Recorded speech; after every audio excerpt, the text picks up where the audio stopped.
Chapter 47. The inevitable result of impartial mentation. Beelzebub intended to say more, but just then everything was suddenly lit up with a pale blue something.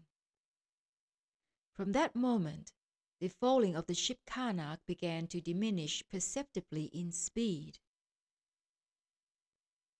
All this meant that one of the great cosmic Egolionopties was about to come alongside the spaceship Karnak. And indeed, through the transparent outer parts of the ship Karnak, the source of that pale blue something soon became visible, which lit up not only the whole of the interior of the ship Karnak, but also all the space of the universe surrounding this great cosmic Egolionopty, as far as the ordinary vision of beings could reach. Of these great Egolionopties, there are only 4 in the universe, and each of them is under the jurisdiction of one of the 4 all-quarters maintainers of the universe. A hurried and anxious commotion began among all of the beings aboard, and in a short time all the passengers and the crew assembled in the main hall, situated in the center of the ship. Each of them bore a branch of myrtle in one hand and a Devd'el Kascho in the other. When the great cosmic Egolionopty had come alongside the ship Karnak, certain parts of the latter were moved apart in a special way, and there passed from the Egolionopty into the main hall of the ship a procession composed of several archangels and a multitude of angels, cherubim, and seraphim, and they all too bore branches in their hands, but of palm. At the head of this procession walked a venerable archangel, and immediately after him 2 cherubim followed solemnly, bearing a casket from which something also radiated, but this time something orange. In front of everyone in the main hall of the ship Karnak stood Beelzebub, and behind him were ranged his kinsmen, and the captain of the ship, and all the others stood behind them at a respectful distance. When the said procession from the Egolionopty neared the beings of Beelzebub's nature, who were assembled in expectation, they halted, and all of both forces, differently natured 3-brained beings, joined together in singing the Hymn to Our Endlessness, which hymn is always sung on such occasions everywhere in the universe, by beings of all natures and all forms of exterior coating. This hymn consists of the following words: Thou long patient, Creator of all that breathes, Thou abundantly loving cause of all that exists, Thou unique vanquisher of the merciless Heropass. Now to the sounds of our glorifying, only rejoice and abide in beatitude. By thy unprecedented labors, thou hast given us the beginning of our arisings. By thy vanquishing of the Heropass have we obtained the possibility of perfecting ourselves to the sacred Anklad, and now only rest as merited. And we, in gratitude, will maintain all that thou hast created, and always and in all things will extol thee forever. Extol thee, Maker, Creator, thou the beginning of all ends, thou proceeding from infinity, thou having the end of all things within thyself, thou our endless endlessness.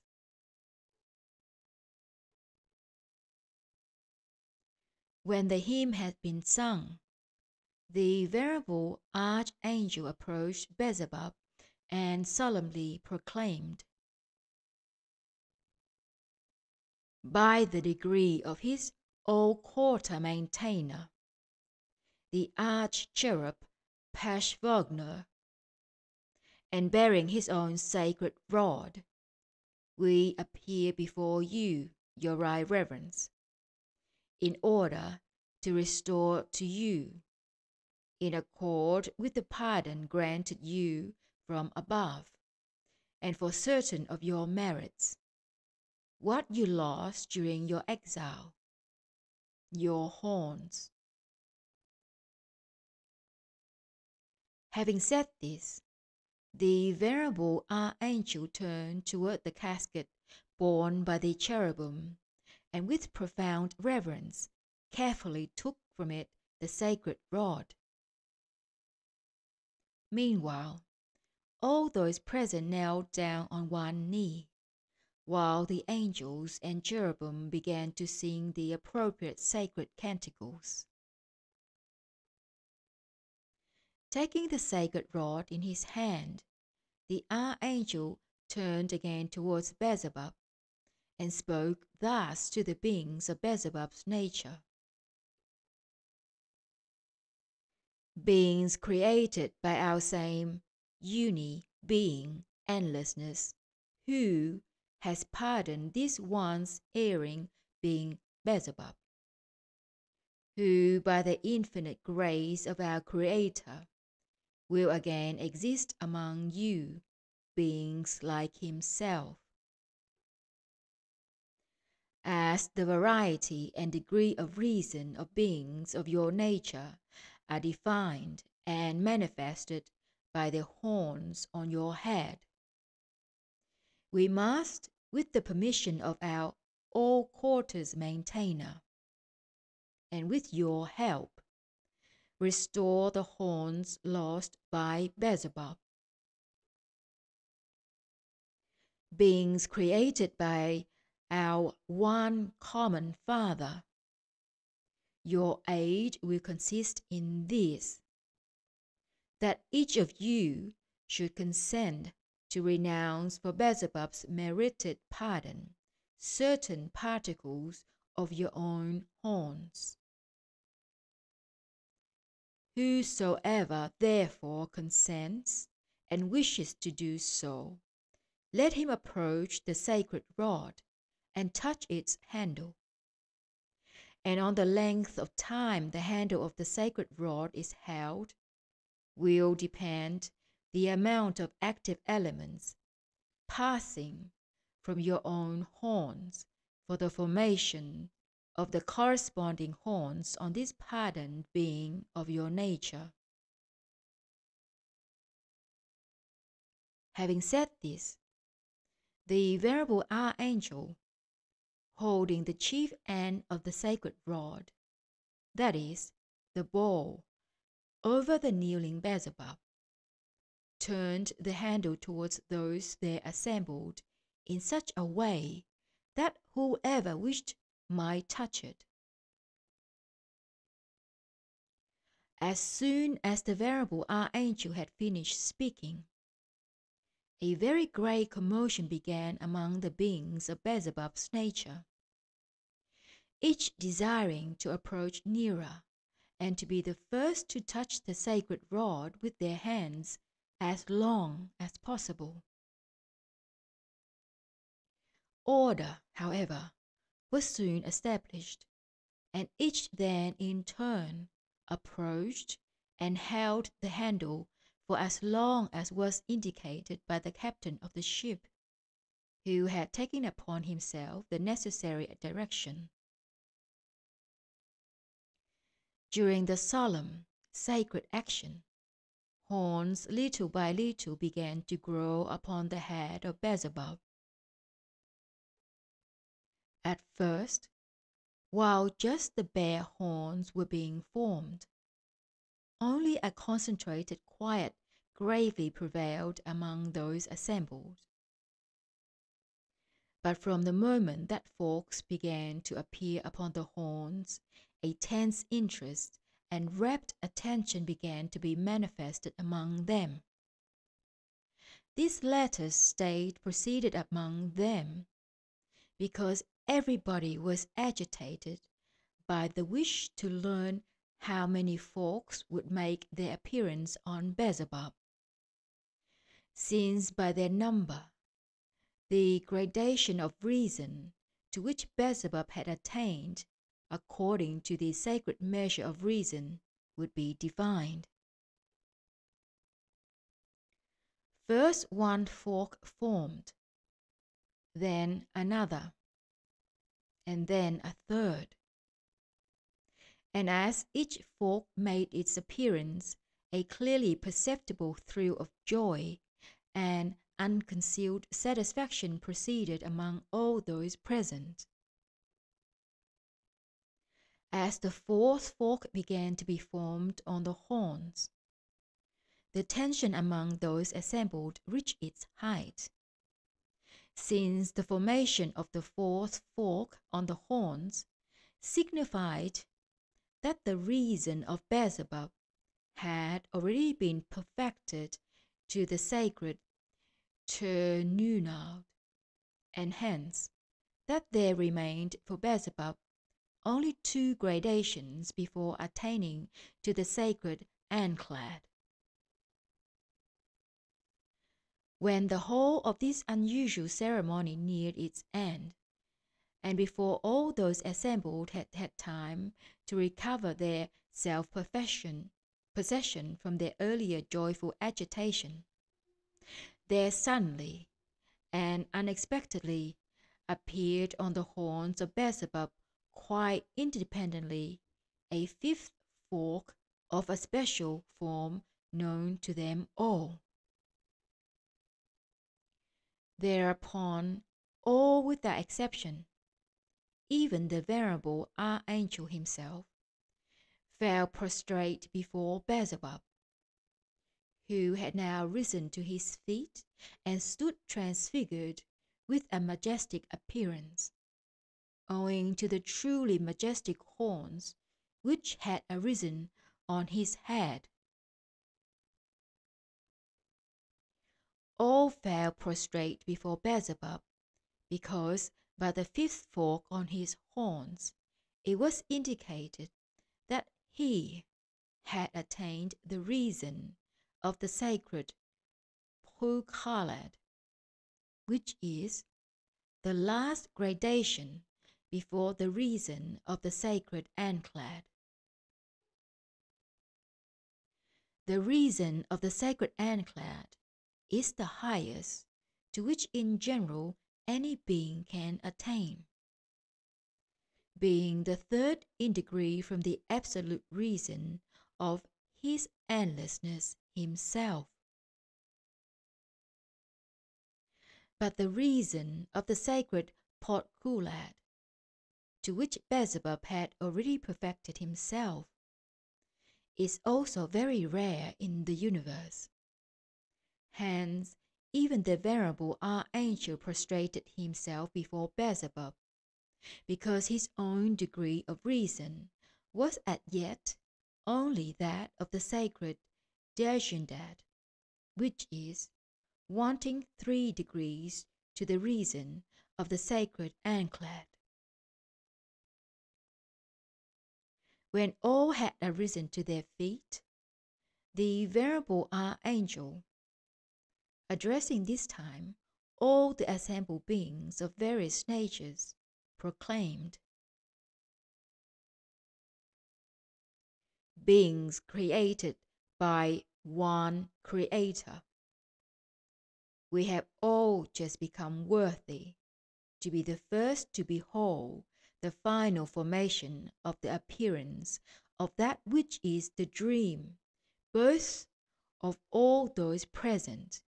and of the beings in general of the whole of our great megalocosmos. And now, let us all together exult and rejoice over such a worthiness, which is for us such a revivifying shock for our ability to struggle against our own denying source, which ability alone can lead us to that sacred Podkoolad, attained by one of the sons of our common Father, who, although he first transgressed on account of his youth, yet afterwards was able by his conscious labors and intentional sufferings to become worthy with his essence, to be one of the very rare, sacred individuals of the whole of our great universe." After this proclamation of the archangel, all the beings without exception present on the spaceship Karnak then began to sing the prescribed sacred canticle entitled, "I Rejoice." And when this last sacred canticle also had been sung, all the angels and cherubim, with the venerable archangel at their head, returned to the cosmic Egolionopty, which then left the ship Karnak and disappeared gradually into space, whereupon the passengers and crew began to disperse to their places, and the Karnak resumed its falling toward its destination. After the termination of the most great universal solemnity just described, Beelzebub with his grandson and his old servant Ahun, deeply moved like all of the other passengers of the spaceship Karnak by this unexpected event, returned to that part of the ship where all their talks proceeded concerning the man beings arising and existing on the earth. When Beelzebub, now with a transfixed appearance corresponding to his merits and visible to all, had occupied his usual place, Ahun, his old servant, who had been close to him during almost the whole of his existence, unexpectedly fell prostrate before him, and in a sincerely entreating voice began to speak. "Sacred Podkoolad of our great megalocosmos,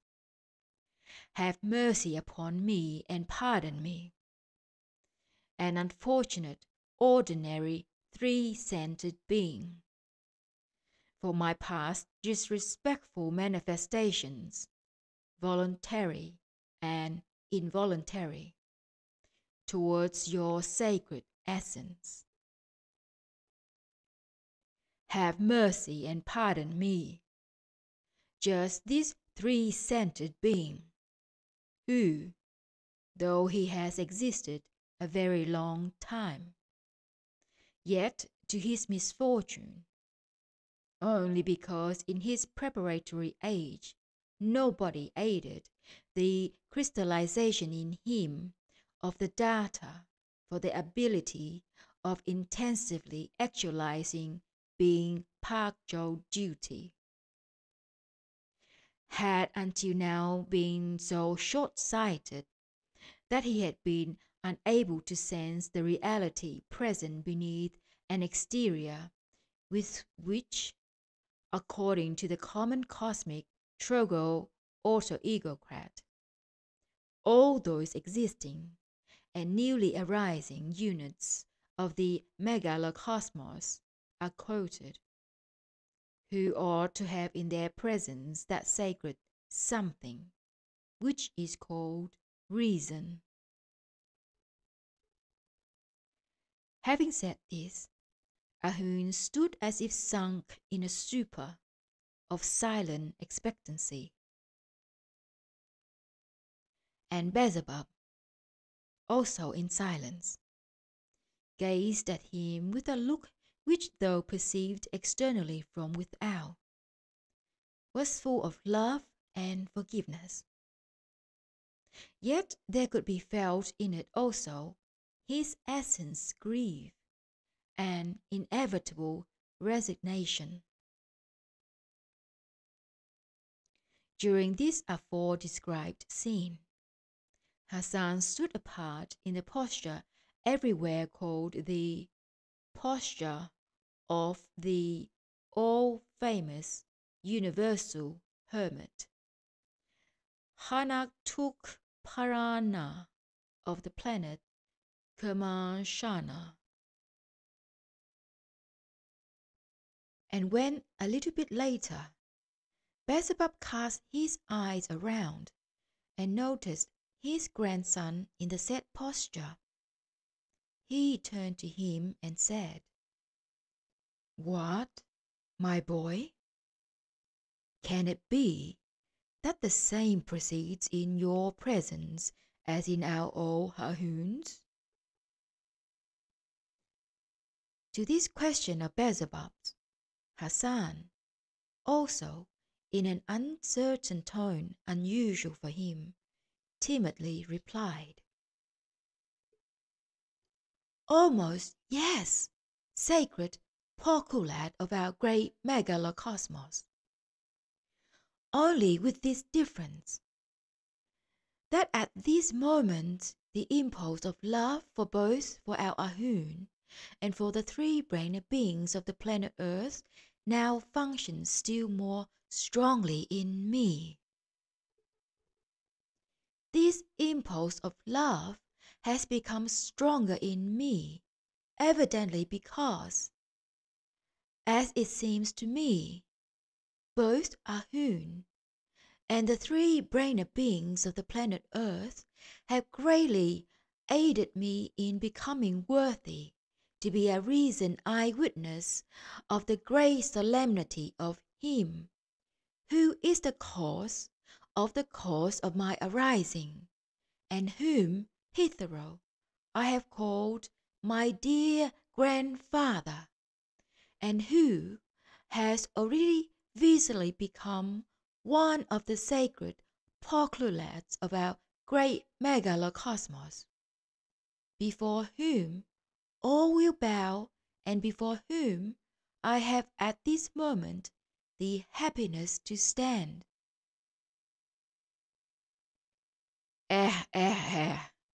Exclaimed Beelzebub,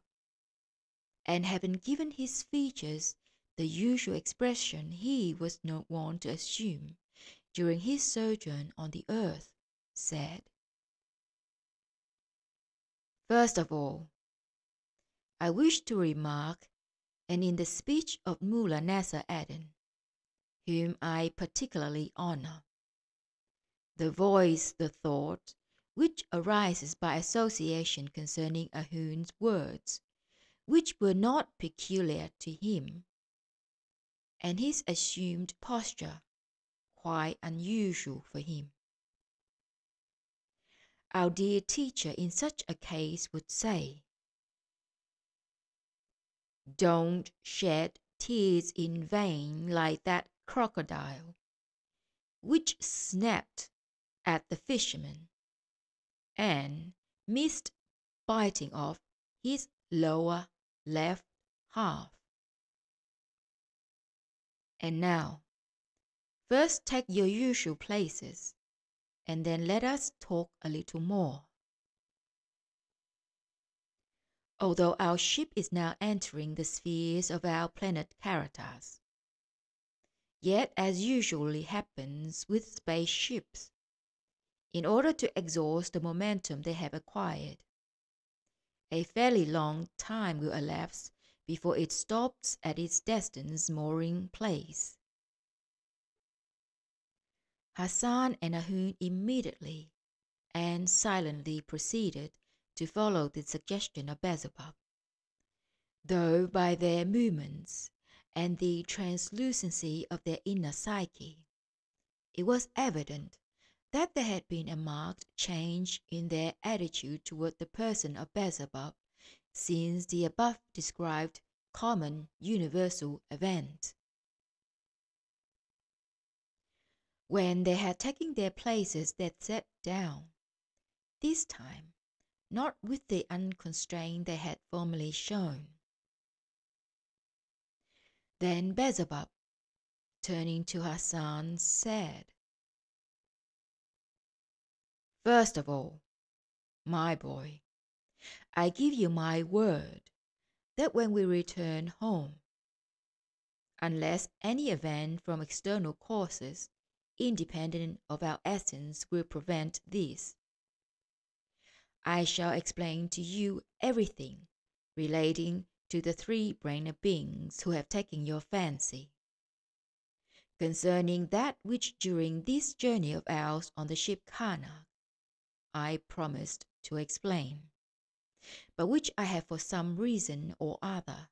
left unexplained. But meanwhile, if you have any question in mind that now needs explanation, ask. I warn you, however, that we have not enough time to reply in the manner that has become proper to our talks during all this time, and hence try to formulate your question in such a way that my answer also may be brief. By such a question you can even, apropos, once more show me to what extent your logical mentation has increased during my tales concerning the strange psyche of the three center beings arising and existing on the planet Earth. At this proposal of his grandfather, Hassan deeply thought rather a long time, and then, in an exalted mood, spoke as follows. Sacred Podkoolad,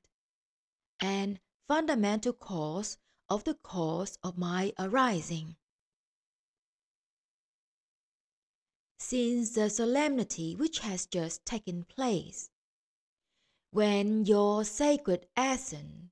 became quoted with a corresponding visible exterior, and when thereby the whole of its significance, which cannot be perceived nor understood by all three-brained beings, became clear, and even sensible to me as well as to every other cosmic unit, save yourself, every word spoken by you and every counsel of yours is taken by me as law. I must therefore strive with the whole of my presence to carry out the suggestion you have just made to me, and try as well and as briefly as possible to formulate my question. Sacred Podkoolad, and cause of the cause of my arising. In order that the convictions formed in me during this time, owing to your explanation of the abnormalities proceeding on the earth, may become definitely crystallized in me, I still wish very much to have this time your personal and frank opinion as to the following: how you would reply if, let us suppose, our all-embracing Creator Endlessness Himself were to summon you before Him and ask you this: Beelzebub, you, as one of the anticipated, accelerated results of all my actualizations, manifest briefly the sum of your long-centuried impartial observations and studies of the psyche of the three center beings arising on the planet Earth, and state in words whether it is still possible by some means or other to save them and to direct them into the becoming path. Having said this, Hassan arose, and standing in a posture of reverence, began to look expectantly at Beelzebub. And Ahun also rose. Beelzebub, smiling lovingly at this question of Hassan's, first said that he was now quite convinced that his tales had brought Hassan the desired results. And then, in a serious tone, he continued that if our all-embracing uni-being Creator should indeed summon him before him and ask him thus, he would answer. Thereupon Beelzebub suddenly also arose unexpectedly, and having stretched his right hand forward and his left hand back, he directed his vision somewhere afar off, and it seemed that with his sight he was, as it were, piercing the very depths of space. Simultaneously, something pale yellow began little by little to arise around Beelzebub and to envelop him. And it was in no way possible to understand or to discern whence this something issued, whether it issued from Beelzebub himself or proceeded to him from space, from sources outside of him. Finding himself in these cosmic actualizations incomprehensible for all three-brained beings, Beelzebub, in a loud voice unusual for him, very penetratingly intoned the following words: Thou all, and the allness of my wholeness. The sole means now for the saving of the beings of the planet Earth